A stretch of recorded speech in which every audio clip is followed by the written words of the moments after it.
Well, if this goes anything like week 2, this is about to be really, really bad.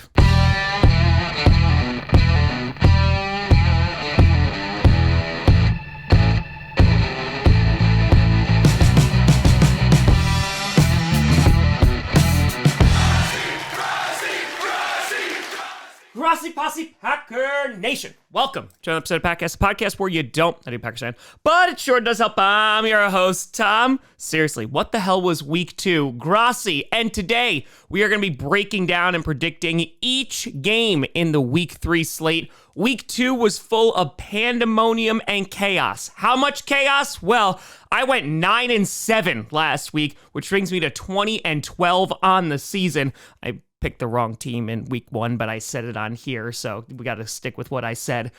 But also, the top leaders are no longer perfect, in which we had 2 Patriots fans, and I believe in Tom Grossi, at the top last week. Now, we got a Bills fan. Bills fan 17 for life with a 26-6 record, and also the Fizz 33's picks at 26-6. So there are 2 folks who are sitting atop the Pick'em League. You still can join below. It is completely and totally free. It's just a nice way to follow along during the season. Best of luck. I know I'm going to need it with this week's picks. And starting off with the Thursday night football game, you got another AFC East showdown between the New England Patriots and the New Jersey Jets. The Patriots, they actually have to play a Jets team that is not QB'd by Zach Wilson now.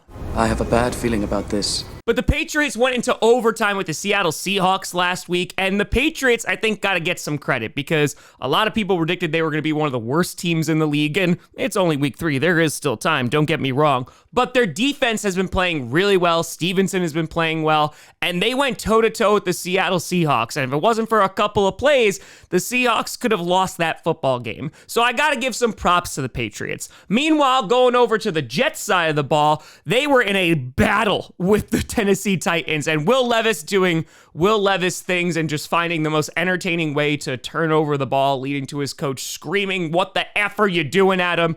Things are not going well in Tennessee. However, for the Jets, they got a much-needed win. Aaron Rodgers' first win as a starter. I mean, though technically they did beat the Bills week 1 last year, but he was only in for 4 snaps, so I don't know if that counts. And the Jets are going to look to continue rolling on Thursday Night Football, and I imagine that this is going to be a very ugly football game. The Titans have a very good defense. The Patriots have a good defense. The Jets have a good defense. This is probably going to be a lower scoring game. However, if I have to give the edge to one of these teams here, I am going to go with the Jets. I think their offense is just a bit more high-powered. The Patriots are still trying to figure out what they're doing on offense. Stevenson is really, really great. They have a good run game, and they might be able to take advantage of this Jets rushing defense because we know the 49ers did. So I'll be curious to see what the game plan is for the Patriots. But overall, I do think the Jets are going to take this in a probably pretty damn ugly game on Thursday Night Football. And Rodgers will be 2-1, and hopefully the Packers will join him too. Then you got the New Jersey Giants taking on the Cleveland Browns. Yeah, both these offenses, not so great at the scoring thing. Now, which one of you is impotent? That would be him. Ah, yes, of course. Why don't you ask who's frigid? That would be him also. Oh? The Giants actually scored touchdowns in week 2. However, because their kicker got injured on the opening kickoff, they couldn't kick extra points, and they wound up losing to a team that didn't score any touchdowns. So yeah, just like Tennessee, things are not going well in New Jersey. They're taking on the Cleveland Browns, who were able to get a win over the Jacksonville Jaguars at Trevor Bank. That totally didn't backfire at all.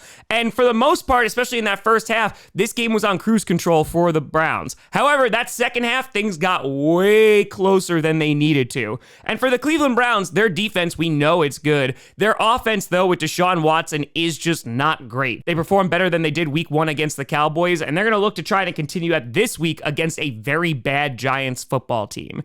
And the Giants right now, again, I just can't pick them without them winning a game first because they just look like one of the worst teams in the NFL. They'd probably be the worst if the Panthers didn't exist. And so here, being played in Cleveland, I'm going to go with the Browns here. And Giants fans, only 15 more weeks left. And then You got the Green Bay mother-loving Packers taking on the Tennessee Titans. The Packers leading the way with Malik Willis. And I'm sure analysts have a little bit of a different tune to sing after Sunday's game. Christian, this Shaq, I owe you an apology. I wasn't really familiar with your game and, how you travel. Man, you're casual. He played good. He played a good game. But the Packers coming away with a big win over the Indianapolis Colts. Malik Willis was efficient. He didn't turn the ball over. Had his first passing touchdown, also his first game over 100 yards, which was super exciting. They had a great running attack in the first half. They had over 270 yards, which was incredible. The defense forcing 3 turnovers. And the Packers were able to survive another week without Jordan Love. And breaking news as of this afternoon, Jordan Love has returned to practice. Obviously, this is not a full indicator if he's going to be playing on Sunday, but it's an excellent first start. And it's great to see Jordan Love throwing the football once again. So right this second, we're going to be seeing the Malik Willis revenge game against the Titans, but there is a chance that Jordan Love does play as he was close last week.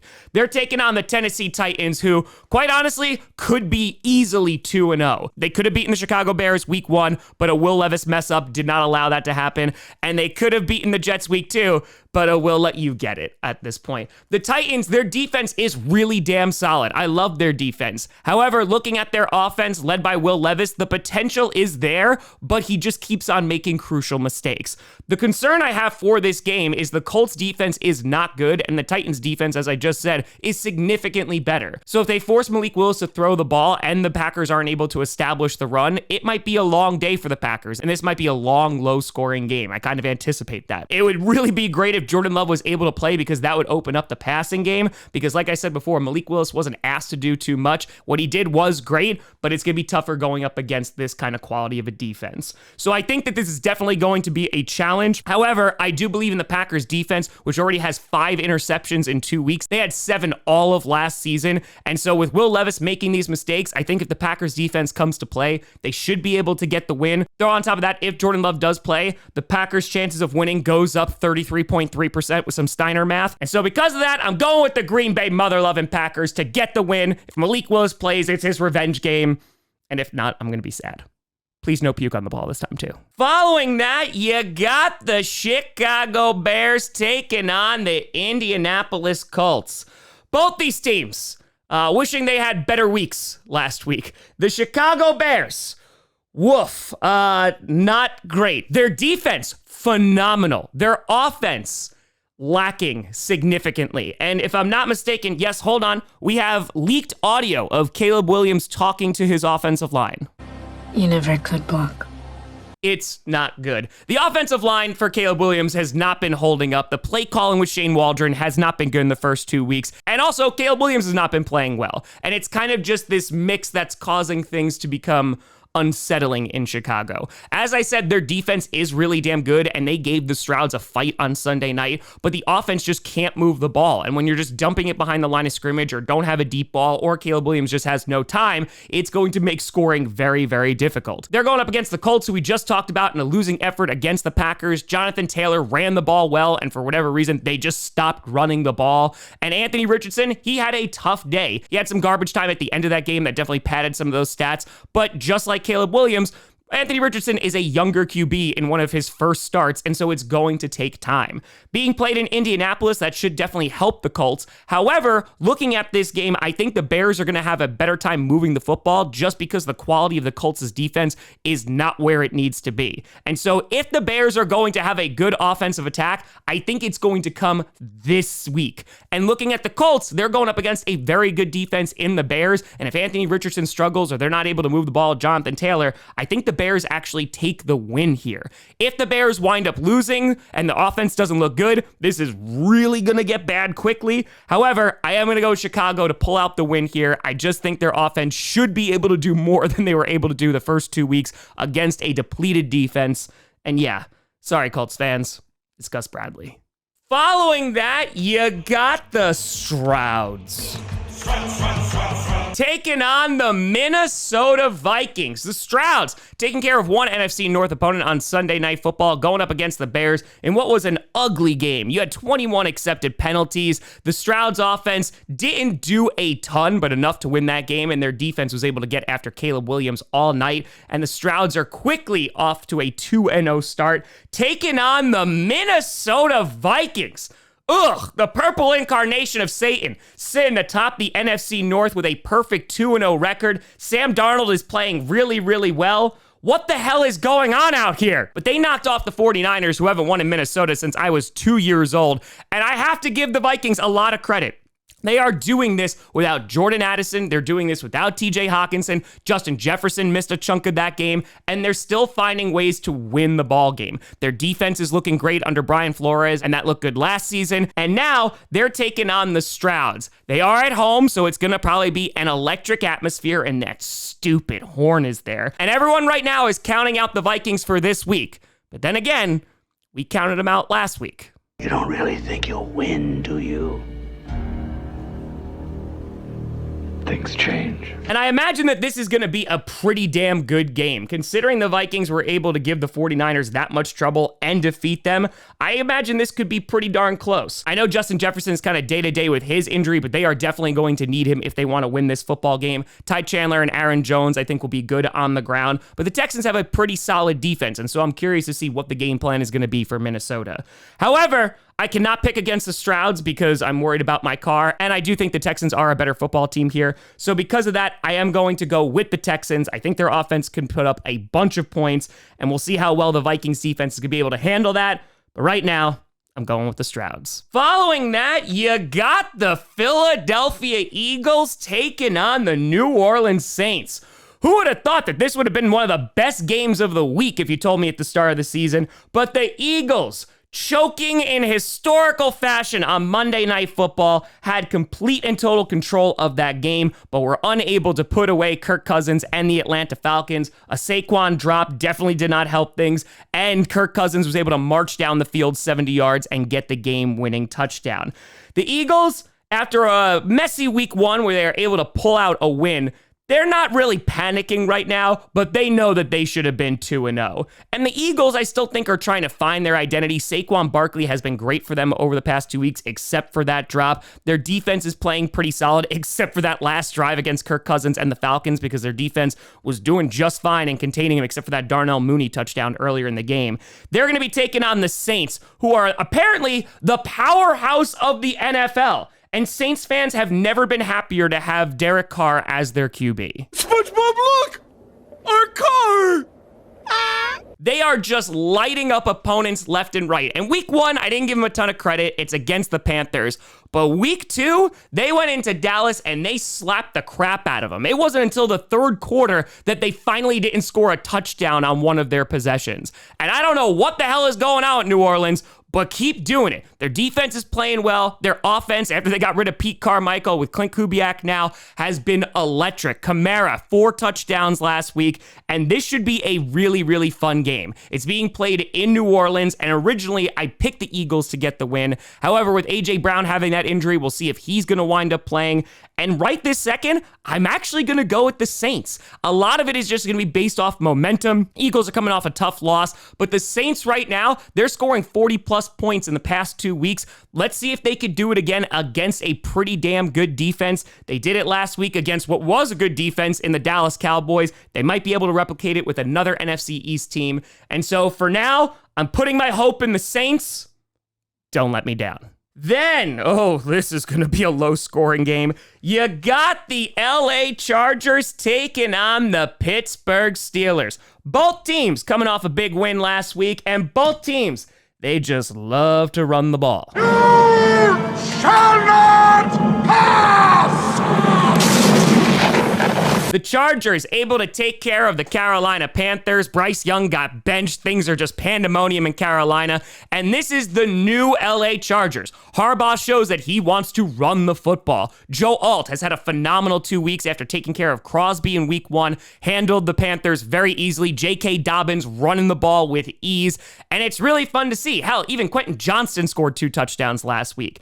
However, the other thing that's really important is that the Chargers defense is playing really damn well. They have only allowed two total plays in the red zone over the past 2 weeks. Now, they're going up against the Raiders offense in week 1, and they're not so great, and they're going up against the Panthers offense week 2, which we know isn't great. So those stats might be skewed a little bit, but it's worth taking into account going up against the Steelers, who their offense is definitely not the focal point of this team right now. TJ Watt and that defense have been absolutely outstanding. Justin Fields has been efficient and very solid. Their run game is good. And the Steelers have found themselves off to a 2-0 start as well. This should be a really gritty, smash mouth, old school type football game. I'm very curious to see if the Chargers are going to have the same kind of success running the football like they did the past 2 weeks, because the Steelers defense, that's a different beast entirely. Just ask the Broncos offense. They'll tell you. The Steelers, however, their offense, I'm curious to see how good the Chargers defense is going to be and if they can hold up, because I don't think the Steelers are going to be doing anything super impressive. They're just going to run the ball, and Justin Fields is going to try and complete 15 passes, and that should be the entirety of their offense. And so because of that, I know I'm going to regret this. I'm actually going to go with the Chargers. I'm going to go with them to get the win. I'm really close to picking the Steelers here, but I can really see this being like a 9-6 football game. I don't think it's going to be very pretty, but if the Chargers need to throw the ball, I believe in Justin Herbert to do that a little bit more if he has protection than Justin Fields. And so because of that, I'm going with the Chargers to get the win, and Steelers Nation, I'm sure I'm going to regret it. Then you got the Denver Broncos taking on the Tampa Bay Buccaneers.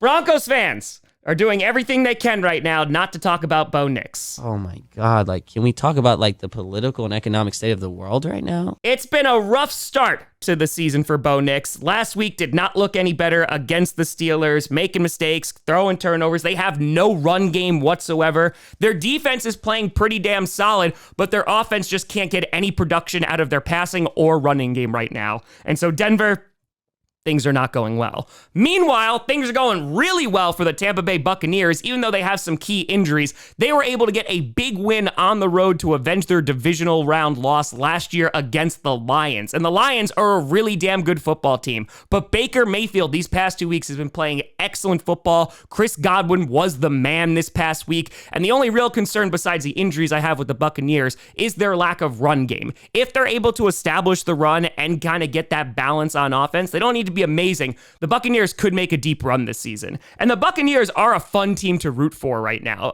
Baker Mayfield's just a great story. Their defense is playing well. And after Brady left, everyone kind of thought they were going to suck. And look at them now. Last year, they won the division. This year, they're off to a 2-0 start. I imagine it's going to be 3-0 because I think they should be able to handle whatever the Broncos are going to throw at them, which will probably be an interception. Sorry, that was mean. But yeah, Buccaneers should get the win here. And sorry, Perna. Following that, you got the Carolina Panthers taking on the Vegas Raiders. Yeah, Panthers.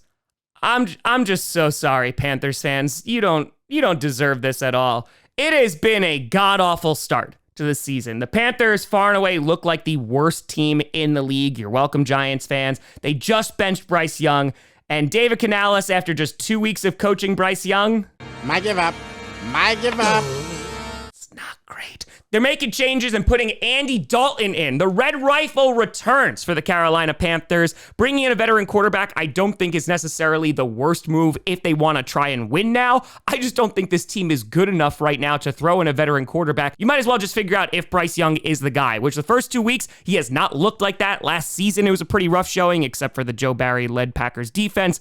That one he did fine on, but the Panthers just have no answers here. Their offense is abysmal, their defense is constantly on the field, and it is just rough times out here. They're taking on the Vegas Raiders, who had a surprising win against the Baltimore Ravens, led by a fantastic defense. Max Crosby had a great game, and Brock Bowers came alive at the end of that game. The Raiders were able to get that win. The Raiders that showed up last week was the team that I thought was going to show up against the Chargers week 1, but this was a big win for the Raiders. Their offense, I still think, has a ton of question marks. Gardner Minshew is a very solid QB. However, it doesn't seem like they are committing to their run game right now, and Zamir White, I would like to see them reverse course here. I think the Raiders should be able to get the win against a very, very bad Panthers team. However, maybe Andy Dalton will spark a little bit of momentum here. Hell, maybe the Panthers will even score a touchdown. However, I think the defense of the Raiders is going to be a bit overwhelming, especially for that offensive line of the Panthers. And because of that, I have the Raiders getting the big win, and Panthers, I'm just sorry. Following that, you got the Miami Dolphins taking on the Seattle Seahawks. The Dolphins had a very rough Thursday night against the Buffalo Bills. Tua not only getting injured, but before that, really struggling against this Bills defense through 3 interceptions. I know one just bounced off the receiver and the other one might have been a miscommunication, but either way, the offense did not look good. Now Tua is out for the foreseeable future. You got Skylar Thompson, and they also just got Tyler Huntley as well. I like Tyler Huntley a lot there, and I hope that he starts sooner rather than later, because I think the Dolphins just know what they have in Skylar Thompson, and even though he knows the scheme, I think that the ceiling is a bit higher when you have Huntley back there because he utilizes his legs, and he's a pretty darn good quarterback. They're going to be taking on the Seahawks, who did not have their best game against the New England Patriots, but they survived. I'm sorry, we're just having a bad day. Oh, you're having a bad day? Did you die?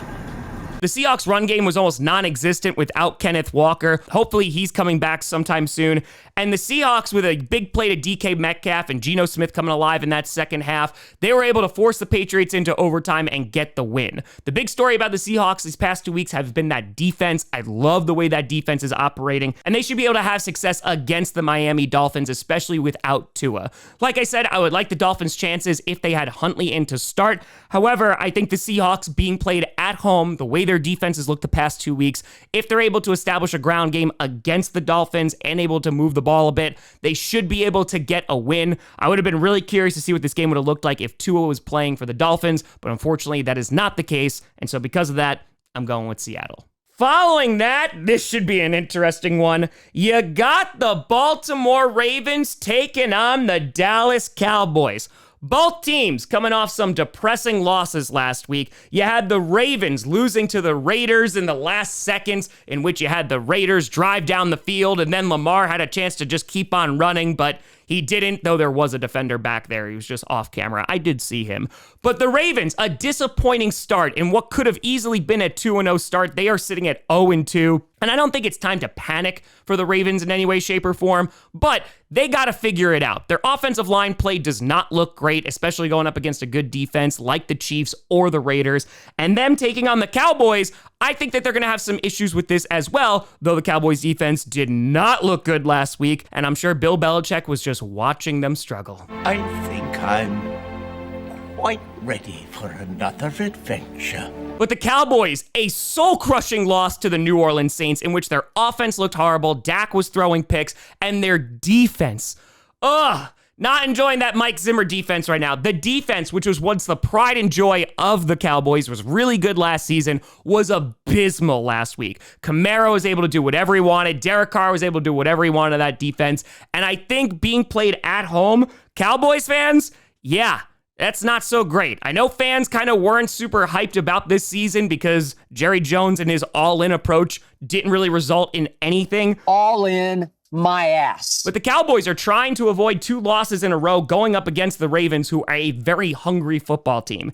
And this game should be pretty solid. The Ravens should be able to move the ball against this Cowboys defense. Lamar Jackson, I think, is going to have a good amount of rushing yards. And the Cowboys are going to need to do everything they can to contain him while also trying to move the ball on offense and not turning the ball over. I don't think that this is going to be a blowout like the Saints game, and I think this will be a bit of a closer game. And originally I was going to go with the Cowboys to get the bounce back win, but I am am actually going to go with the Ravens here. I just think that running element with Lamar Jackson is going to be able to put them over the top. And while their offensive line is not so great, if they're able to give Lamar Jackson at least a little time, he should be able to find Zay Flowers. We're still waiting for Mark Andrews to have that big game. It might happen here. So I'm going to go with the Ravens to get the win, though there is a very good possibility the Cowboys wind up edging this out. And both teams need a win. And I'm sure one is going to be very, very unhappy come Sunday. Following that, you have an NFC West showdown between the San Francisco 49ers and the LA Rams. Both these teams, they are beat up. The 49ers, they lost to the Vikings last week. Deebo Samuel is out. CMC is out. They're trying to figure things out. The Rams, I mean, they're just looking at their IR report, and it is not good. Everybody's dead, Mr. Sheeran.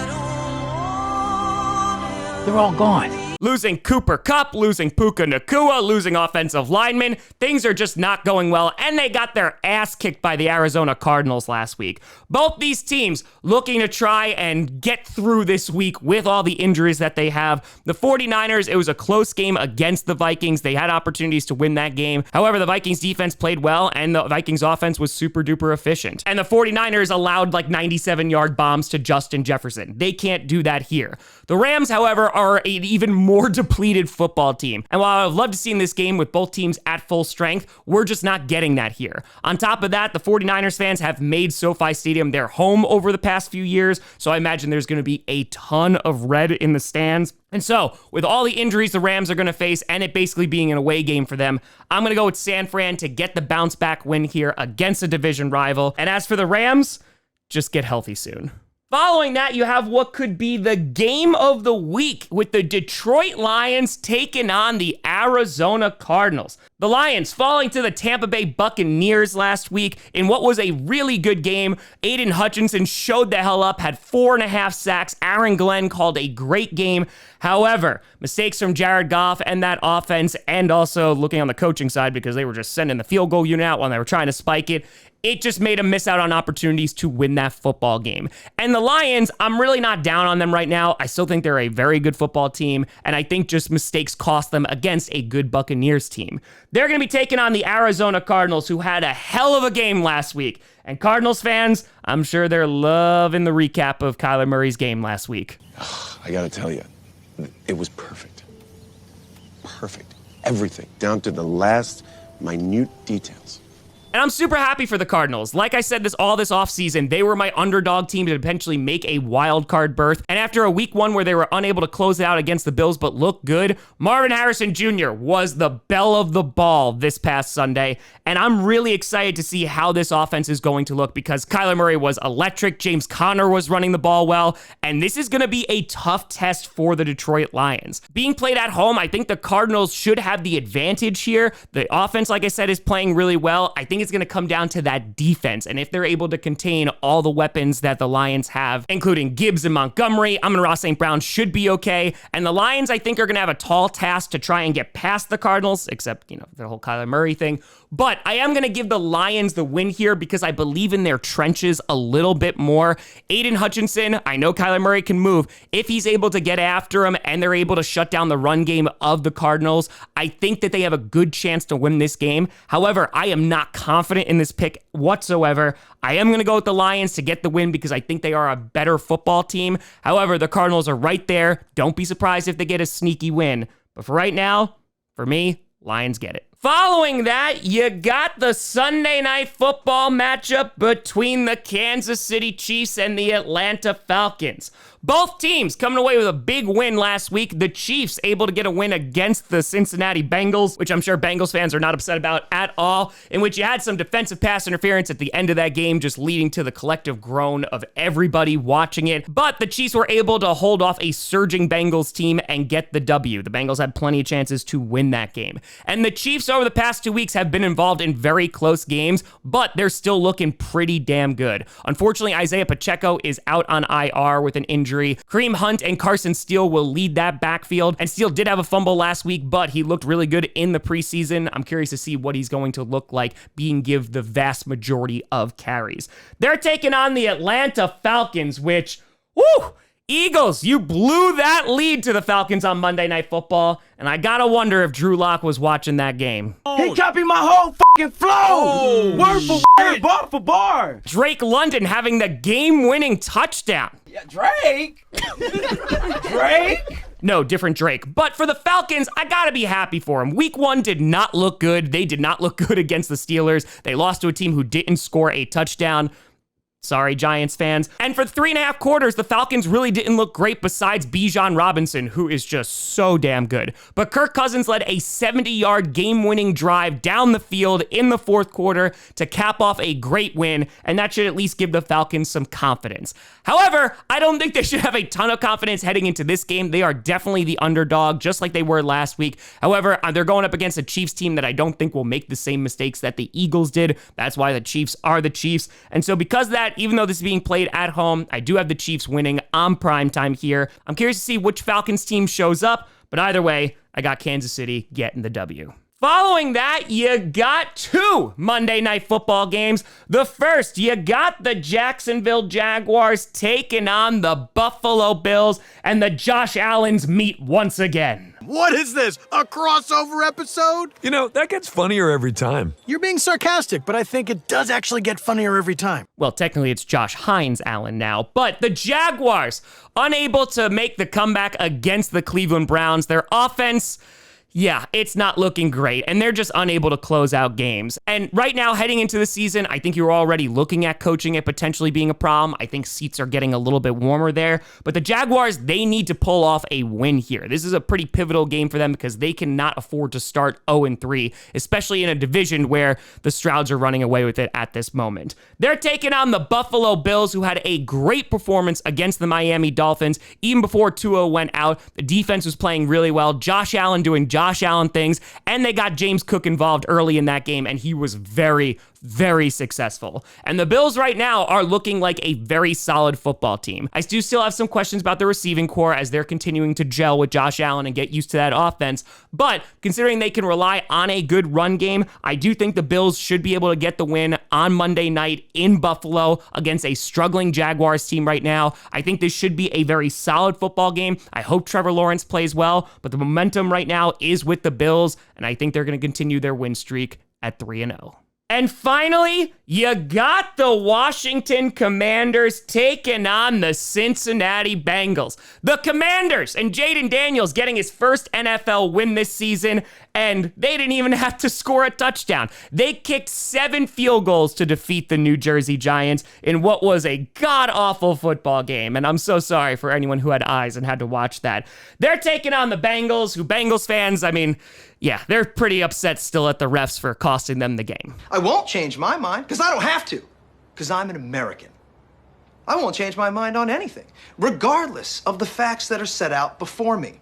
However, Cam Taylor-Britt with that interception was really nice. The Bengals definitely looked a lot better than they did against the Patriots last week against the Kansas City Chiefs. Being played at home, they're going to need to get a win here. Jamar Chase, who the hell knows what's going on with that? But Joe Burrow playing a pretty solid game, and they're going up against a much worse team than the Chiefs in the Washington Commanders. The Commanders' offensive line, we'll see how that holds up, and I think the Bengals should be able to score some points here. Their offense should look much better than it has the past couple weeks, even though it didn't look too bad last week. I believe Cincinnati should get the win here relatively easily, but I'm curious to see how Jane Daniels is going to play and how he's going to develop throughout the season. That's something I'm definitely going to be taking a look at. But Cincinnati should get the win. Kitty goes meow, your first one of the season, and hopefully some more can follow after that. But let me know what you think down in the comments below. Who do you got winning and losing this week? Let me know. You guys find me at TomGrossiComedy.com or at Tom Grossi Comedy, all social media see down below. A big shout and thank you to all the patrons and YouTube members for supporting this channel. And thank you so much for watching. I'm Tom Grossi. And as always, go Pack Go.